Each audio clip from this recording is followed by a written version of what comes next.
ప్రశాంతంగా ఉన్న బద్వేల్లో ఒక్కసారిగా అల్లరి మూకలు గొడవలు చెలరేగి ఒకే ఇంటిలోని అన్నదమ్ముల మృతికి కారణమైంది. నడి రోడ్డుపై కత్తులు రాళ్లతో వీరంగం సృష్టించడంతో ఒక్కసారిగా బద్వేల్ ప్రాంతమంతా హడలెత్తిపోయింది. అసలేం జరుగుతుందోనని జనాలకి తెలిసేలోపే నడి రోడ్డుపై కత్తులతో పొడిచి పరారయ్యారు. కడప జిల్లా బద్వేల్ పట్టణంలోని గాంధీనగర్కు చెందిన ప్రశాంత్, సాయి కుమార్ అనే వ్యక్తులపై గురువారం సిద్ధవటం రోడ్లోని ప్రధాన రహదారిపై అందరూ చూస్తూ ఉండగానే 7 మంది గుంపుగా ఆటోలో వచ్చి వారిపై కత్తులు రాళ్లతో దాడులు చేయడంతో ఆ ఘర్షణలో ప్రశాంత్ అక్కడికక్కడే మృతి చెందగా సాయి కుమార్ కు తీవ్ర గాయాలు కావడంతో ప్రభుత్వ ఆసుపత్రిలో చికిత్స పొందుతూ మృతి చెందాడు. విషయం తెలుసుకున్న పోలీసులు సంఘటనా స్థలానికి చేరుకుని ఘర్షణకు గల కారణాలపై ఆరా తీస్తున్నారు. అయితే ముందస్తు విశ్వసనీయ సమాచారం మేరకు ఘర్షణలో మృతి చెందిన అన్నదమ్ములు మార్కెట్ యార్డ్లో ఒకరిపై దాడి చేసి గాయపరిచారని, గాయపడిన వ్యక్తి తరపు కొందరు గుంపుగా వచ్చి ప్రశాంత్, సాయి కుమార్ పై దాడులకు పాల్పడినట్లు సమాచారం. అయితే ఈ ఘర్షణలకు దారితీసిన కోణాలపై పోలీసులు ప్రత్యేక నిఘా పెట్టి దర్యాప్తు చేస్తున్నారు. పరస్పరం ఘర్షణలో పాల్పడిన వారిని పోలీసుల అదుపులోకి తీసుకుని విచారిస్తున్నట్లు సమాచారం. ఇందుకు సంబంధించి పూర్తి వివరాలు దర్యాప్తు అనంతరం వివరిస్తామని పోలీసులు పేర్కొంటున్నారు. బద్వేలు పట్టణంలో ఒక చిన్న ఘటన, ఒకరికొకరు ఎదురుపడి ఏదో ఒక చిన్న కాస్త ఘటన జరిగితే ఆ ఘటనకు పరాకాష్ఠగా 2 యువకులను నడి రోడ్లో కిరాతకంగా చంపేయడం జరిగింది. ఎంత దారుణం! తండ్రి కండ్ల వెదుటనే ఆ తండ్రి ఏ బిడ్డను రక్షించుకోవాలో అనేది అతను కూడా ఎంత ఆతృతగా ఎంత చేసిన ప్రయత్నాలలో ఒక్క బిడ్డను కూడా రక్షించుకోలేకపోయాడు. వాళ్ళు చనిపోయినటువంటి వారి భార్యలు వాస్తవంగా ఇంత చిన్న సంఘటనకు అంత భారీగా కక్షగా నడి రోడ్డు మీద చంపడం అంటే అసలు సమాజం ఎలా పోతుంది? ఎంత దారుణమైన ఘటన ఇది!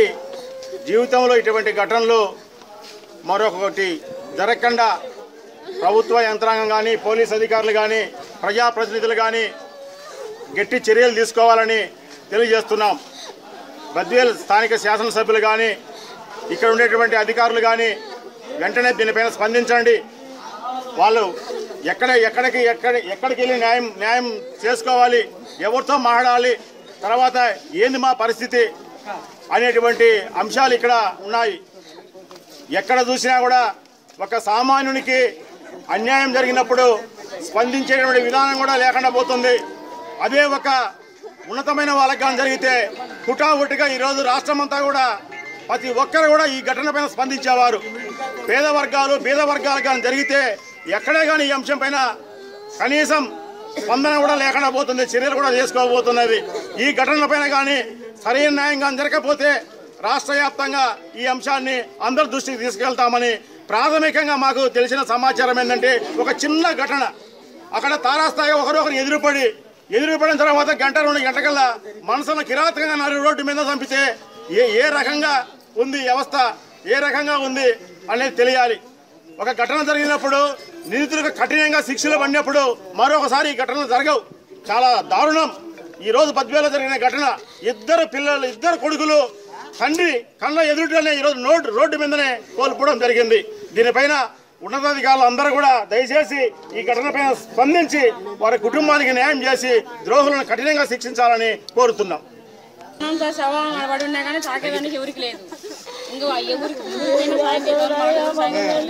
నా బిడ్డలిద్దరిని నడి రోడ్డు మీద నా కళ్ళు ఎదురుగునే చంపిండయ్యా వాడు. 2 అబ్బా కొడుకులు వాడు తాగారు.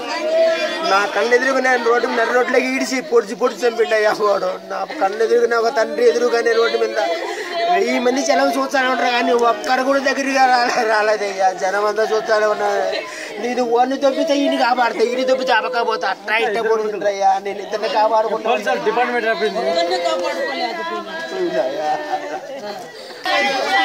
పొడుచు అంటే వాడిని తీసుకొని పోయి ఈయన పొడిచింది, వాడిని తీసుకొని పోయి వాడిని పొడిచిందయ్యా. నా జీవితమే లేకపోతే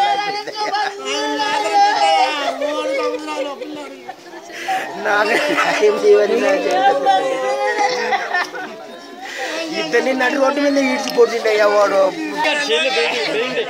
నా బిడ్డలు పిల్లగాడు 7 సంవత్సరాలు ఏం ఉండేదానికి కొమ్మకూడ లేదు. ఏం చేశారు? రాత్రి కూడా 10 గంటప్పుడు మాట్లాడిందయ్యా. రాత్రి 10 గంటప్పుడు మాట్లాడింది నాతో అమ్మ ఆయన ఏనాయన ఎన్నో ఎవరో జరుగుతున్నారు. ఆయన కూడా ఉంది కానీ పుట్టుకునేవాళ్ళు తిట్టుకునేవాళ్ళు కానీ ఇప్పుడు నా బిడ్డకి 23 సంవత్సరాలయ్యా. నా బిడ్డ పరిస్థితి అయింది. కనుక బాగాలేదు బాడకు బాగాలేదు. రైతు పోయి చేసుకుని నా బిడ్డకు పెడుతున్నాడు ఆయన పూజ చేసుకుని బిడ్డకు పెడుతున్నాయ్యా. నా బిడ్డ పరిస్థితి అయింది. చదివించినాడు ఆయన చేశారు.